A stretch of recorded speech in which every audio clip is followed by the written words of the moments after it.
Man, there is no feeling quite as great within this hobby, of course, as when a game you're looking forward to manages to live up to most of the expectations that you had for it.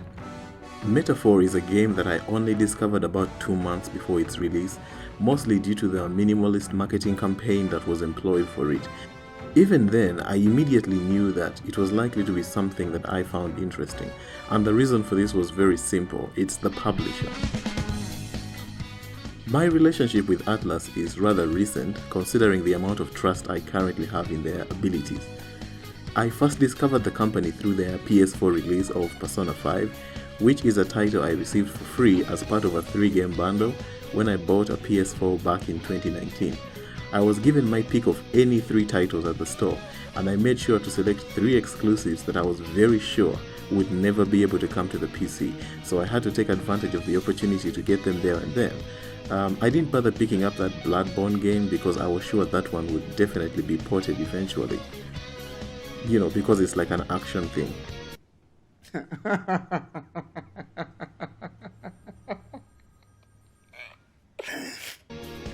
Of those 3 games, Persona 5 is the only one whose physical disc I still hold on to this date, and it's not because it was the best of the 3 games. It was, but because of the absolute surprise that it gave me, considering I only picked it up due to how striking the art on the cover was. It looked weird and stylish, like something that was not trying to be conventional, and I really wanted to see what this weird thing was about. 100+ hours later, and I knew I was glad this was Persona 5, meaning there were a few earlier games that I could check out in the franchise, and according to the discussion I saw online at the time, Persona 5 actually had one of the weaker narratives, and the others were reported to be much better. So at that point, I was sure that I was going to check it out. I was sure that I was going to check out some of the others, at least the more modern ones. Anyway, since then, I've played Persona 4 Golden, Persona 3 Reload, and just as I finally started to take on the royal version of Persona 5, I found out that they had this new IP on the horizon, and after looking at their concept trailer and listening to the battle music that was uploaded in advance of the game, I was fully locked in and awaiting this release.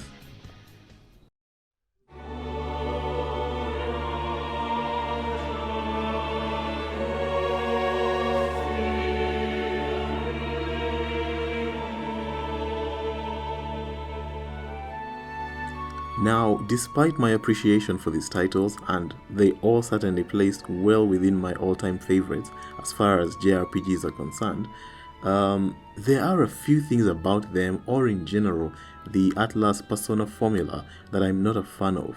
My hope for Metaphor being a new IP was that it would be a good chance to address a number of these issues, and also allow the team to venture out of their comfort zone and try perhaps a new formula. So, how did Metaphor fare? I think the best way to summarize my feelings towards this game is to say that before I played it, Black Myth Wukong was my undisputed favorite game of the year, but after just the opening hours of Metaphor, I wasn't so sure anymore. The first things that strike out are the visual style and the music. Atlas, while still using the same engine that carried out all their modern games, have taken this approach that combines what looks like loose paint and rigid lines with a lot of sharp and tilted angles to objects and shapes all over the UI, and colors that overflow from where they seem like they should naturally stop. At least that's my best attempt at trying to describe this approach. The result is this aesthetic that looks like a painting that's not quite perfect. It's cool that they're still able to create such unique looking UI and backgrounds, given that they've been using this engine for years now. When it comes to monster designs, they of course contain your standard mythical creatures ranging from basic wolves to your massive dragons, but where they got to flex some creative muscle is with the faction of enemies known as humans, who are like a creepy mix of disparate elements, some looking like they came from our reality, like spectacles and a baby's pacifier, usually with a human face melded somewhere in there. Some of these made me think of that uncanny effect that like the Titans have from Attack on Titan, where the human aspect of the monster creates a level of discomfort while looking at it. The indoor environments, especially around the dungeons, aren't anything special. Most to me look like generic dungeons, and it's mostly when the game shows its grand scopes that it looks really beautiful. There are a few landmarks throughout the game that the party occasionally stops at, and I think those might be some of the finest artwork I've seen in any of these titles. They also double as moments of world building for the player and reflection for the party, and I always looked forward to encountering these. So while the game isn't a powerhouse in terms of fidelity, and trust me, if you stop to look at the actual textures of objects, it actually looks pretty bad. It certainly delivers a lot when it comes to style.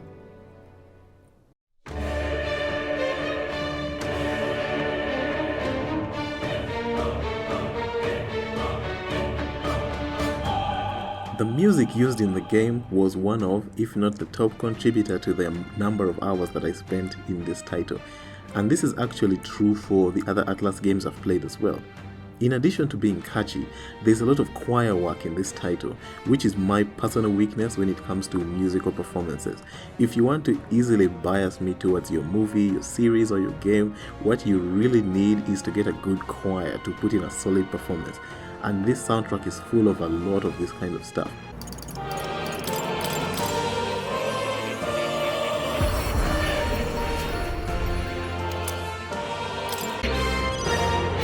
You won't hold back! Light! Coordination is key!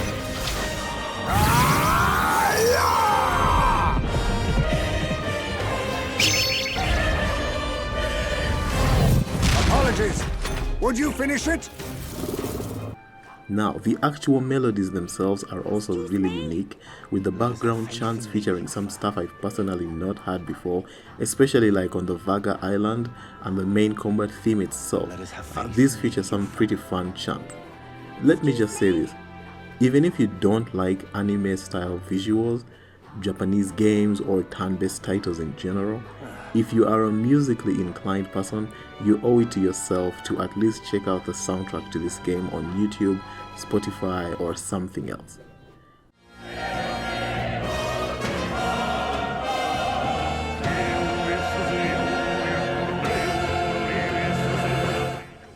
Now, the combat is of course one half of the beating heart of gameplay, and is the area that received the most significant departure from what I've experienced from the Persona games that I've played.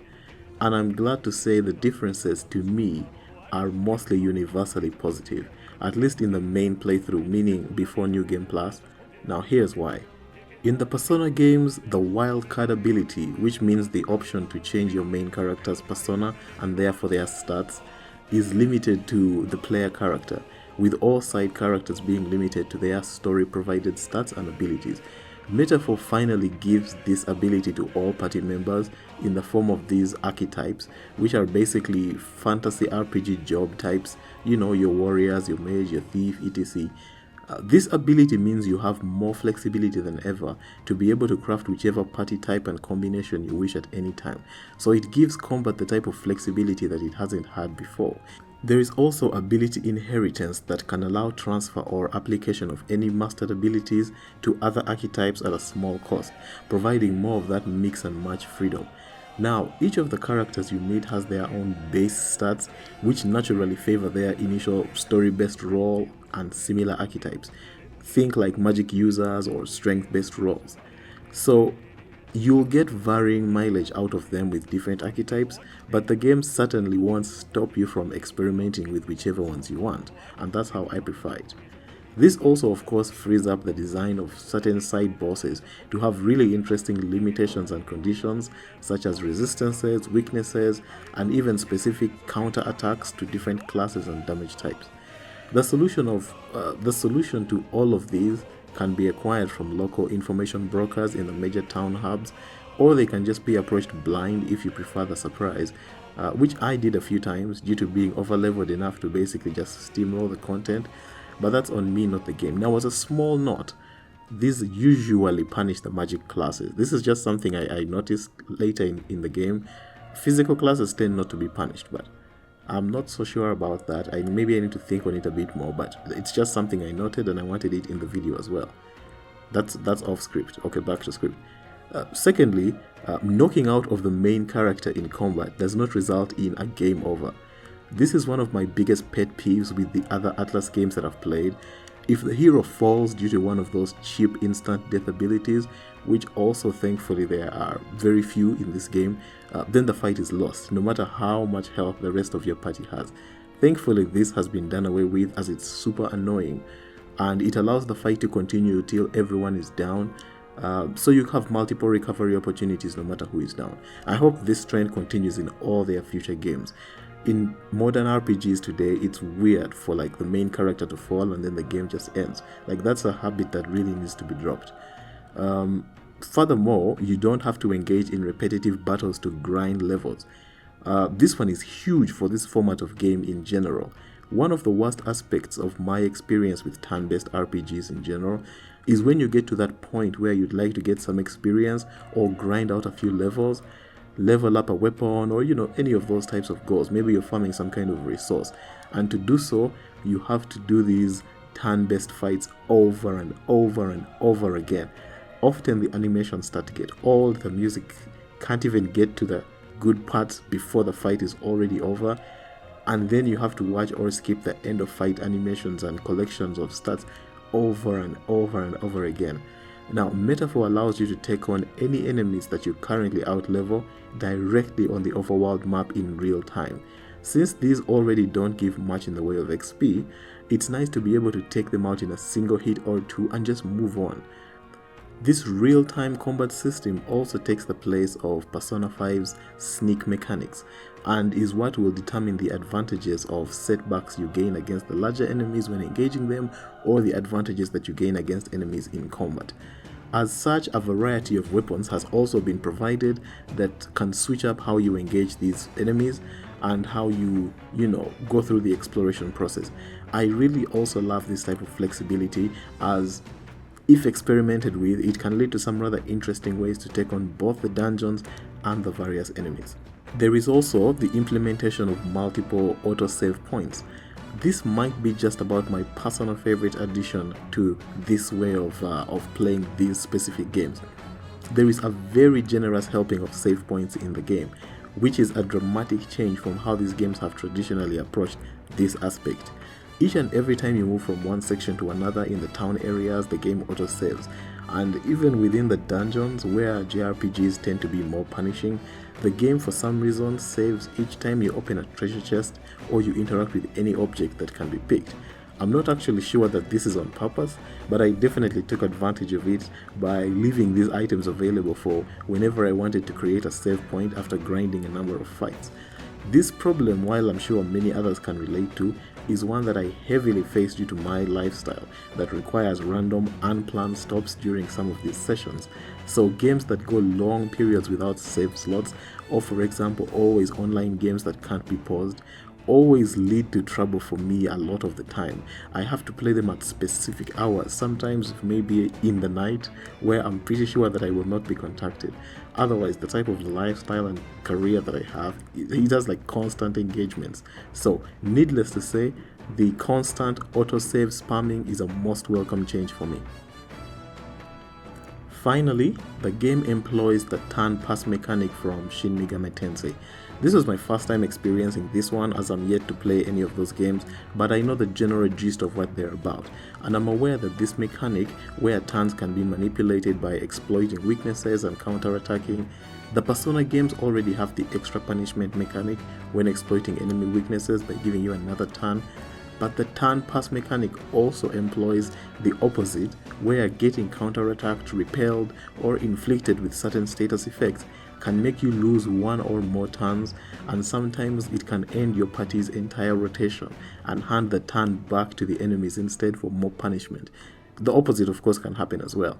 It increases the risk factor to certain group attacks, as if you have someone in there that is perfectly positioned, they can shake up the entire flow of the turns and allow their side to capitalize and push forward for more advantages. The other half of this gameplay loop is the social mechanics.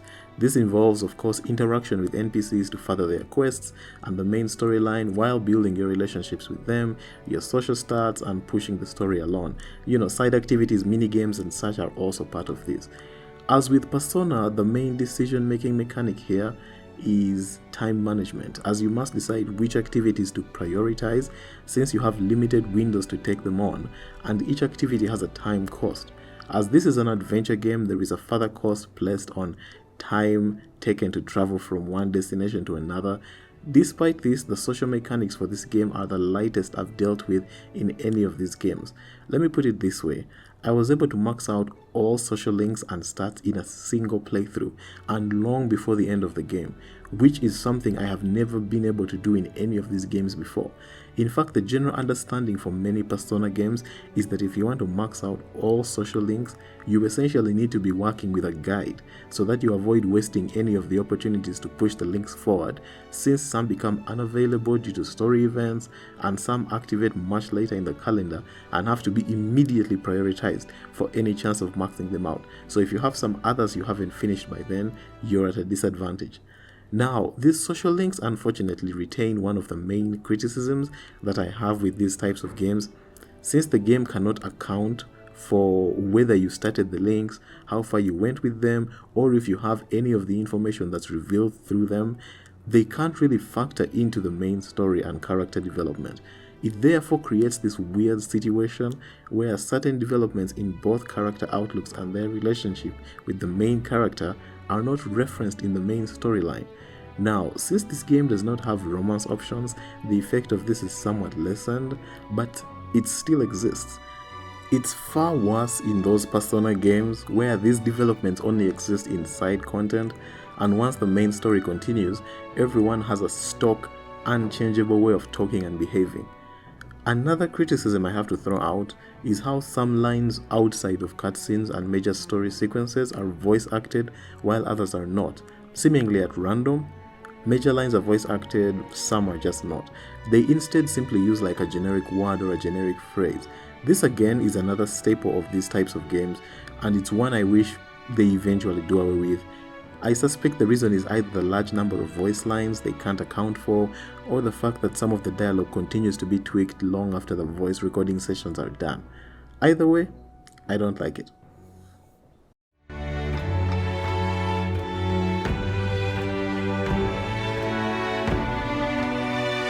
The final sections I want to touch on are the writing, characters, and the story. The central premise for the game is a tournament that's being held to determine the next king of the land after the previous king is assassinated, leaving no heir. For the first time in this world, the people will get to choose who their ruler is, and your role is as part of a covert group that takes part in the tournament as a ruse to get close to the game's primary antagonist, Louis Gearbard, and steal a magical formula from their possession in order to reverse a curse that Louise placed upon the legitimate prince who was only a child and is the only child of the deceased king. This happened a long time ago, and in doing so, they wish to restore the rightful heir to the throne. As this premise implies, the game centers a lot on politics. It juggles multiple political themes and philosophies, each usually represented by various candidates in the tournament or your side characters.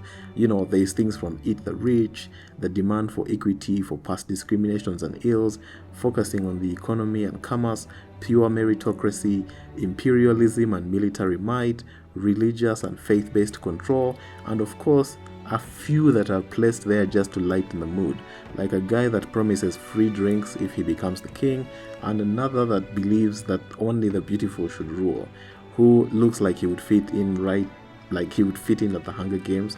It's a colorful cast of figures, if nothing else, each representing and opposing various political and, lifestyle viewpoints. Now, the reason I left this section for last is unfortunately because this is where I have what I think might be a hot take, at least in comparison to the general reception that I've seen this game get across the board. I think the story is not very good. What? In fact, not only do I not think it's good, I think in certain areas it's pretty bad. Stop it.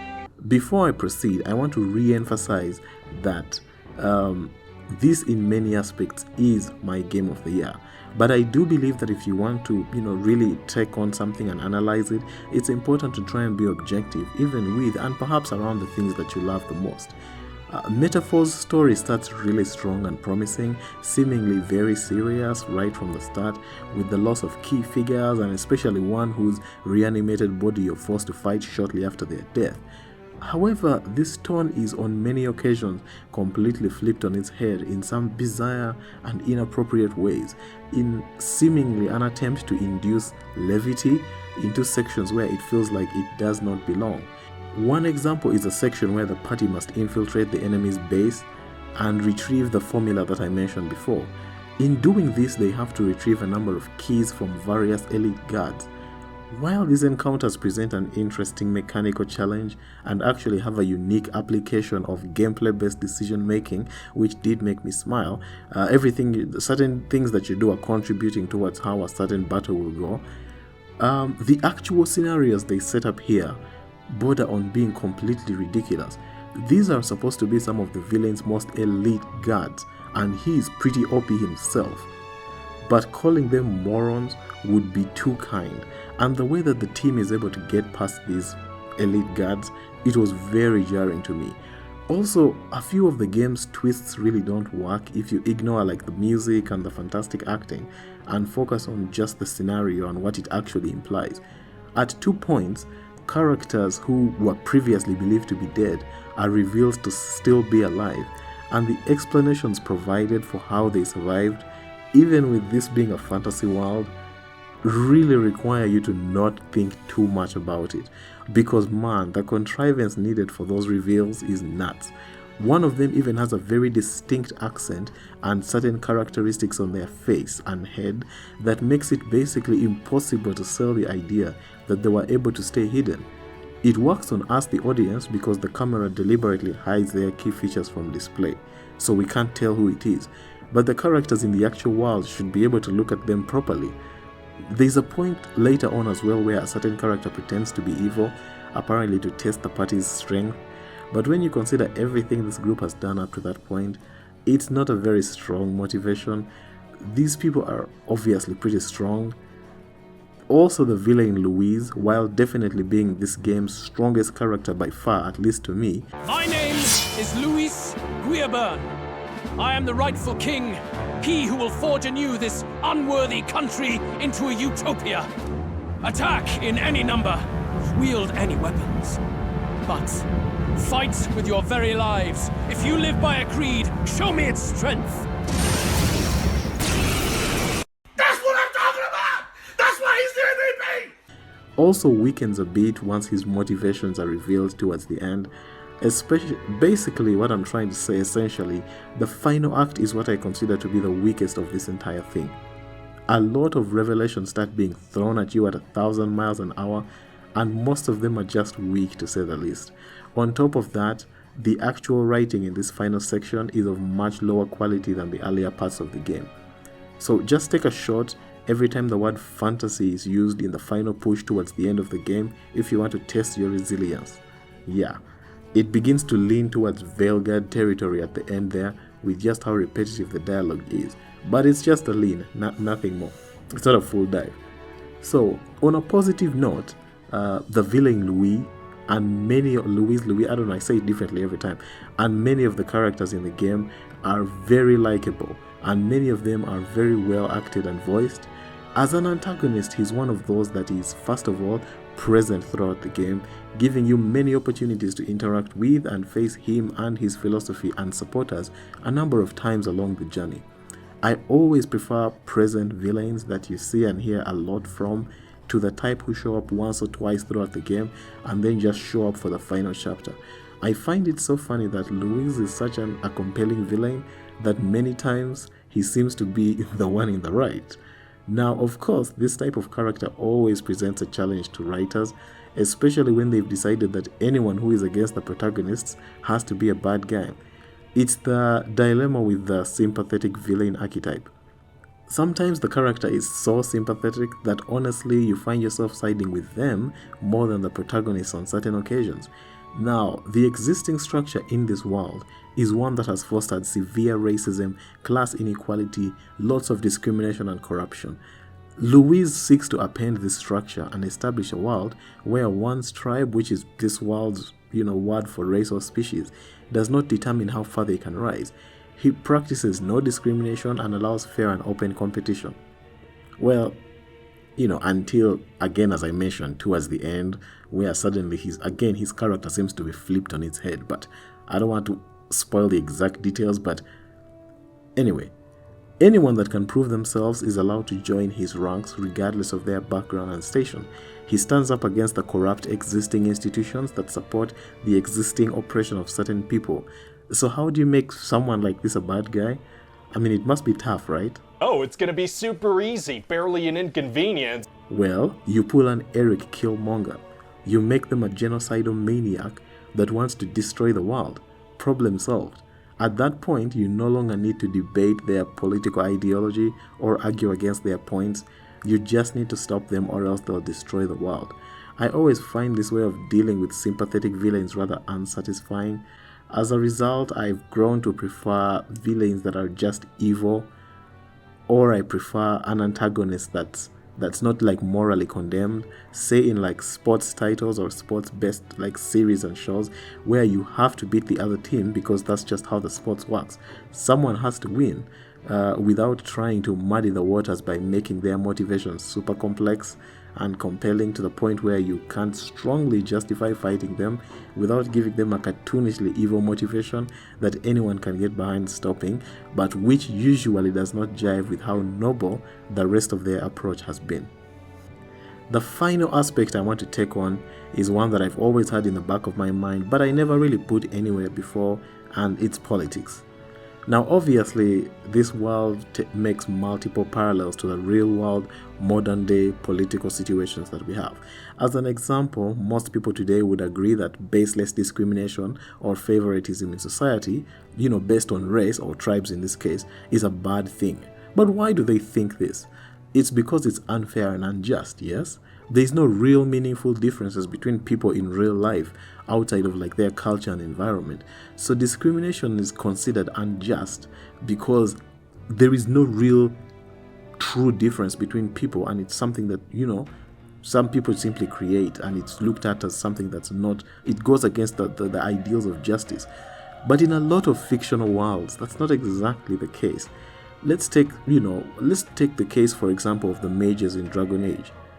In the original Dragon Age Origins interpretation of the law, the situation with the mages is very complicated because while they are definitely kept in the circles, those towers, and closely monitored with phylacteries of their blood, they are also incredibly dangerous beings with an always present potential to go nuclear and cause incredible amounts of death if their emotions are not in check, even if they don't mean to. This makes the jobs of the Templars a necessary evil that's required to control this dangerous group of individuals. Whereas in a universe such as like Dungeons and Dragons, most magic is just a tool that one has, like having an axe or a spear. It does not normally come with significant baggage. As such, the way you'd look at mages in these two settings has to be different. I also feel the same way about like the X-Men universe, as these characters are commonly used as like stand-ins for various minority groups.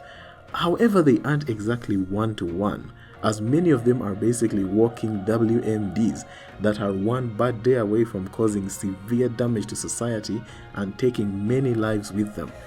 My point is that it sometimes gets messy when real-world politics is merged with these fictional worlds and is not very well thought through. And I feel there's a bit of that in this game.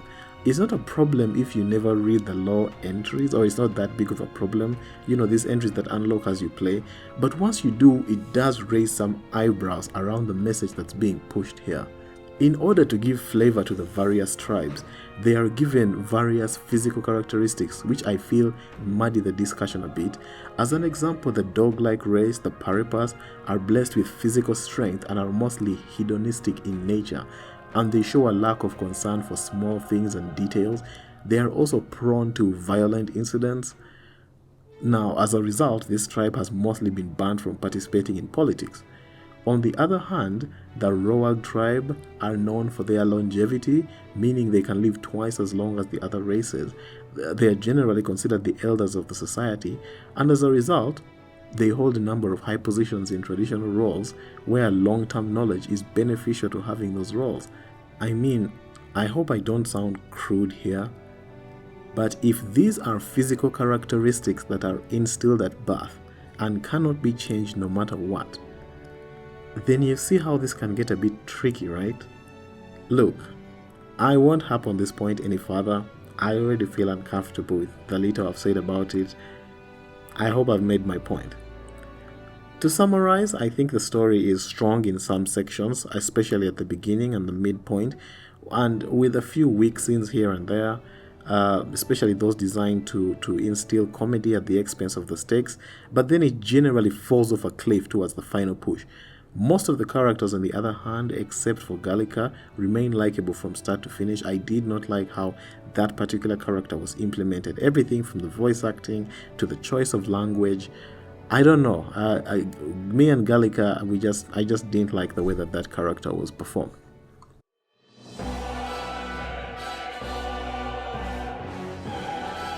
As a total package, I found Metaphor ReFantazio a very enjoyable experience.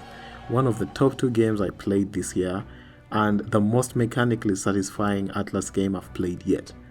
My hope for the studio is that they keep going in this direction and apply the developments made in this title to their future titles, especially the ability to configure your party to any desired composition. I don't care which law reason needs to be provided for this to work in Persona or SMT, I'll take it. As it stands currently, Atlas is one of those publishers whose consistency can still be relied on, and so whatever they choose to do next will certainly have my interest. If for nothing else, for the chance to add more music to my rotating playlists. I guess for now the wait for Persona 6 begins. Meanwhile, I can go back and slowly complete that Royale playthrough over however many months or years it will take. My next large video of this nature is I'm not going to mention, I originally wrote it in the script, but I've decided I don't know how long it's going to take, so I'd rather not say what it is. I think I have quite a bit to say about that project though, especially because of how many people worked on it. It's one of those games where a lot of people worked on it and it did not pan out. So, if you're interested in my future projects, I look forward to seeing you there. Thank you for your time, and enjoy whatever day or night it is when this finally gets edited and put out. Take care.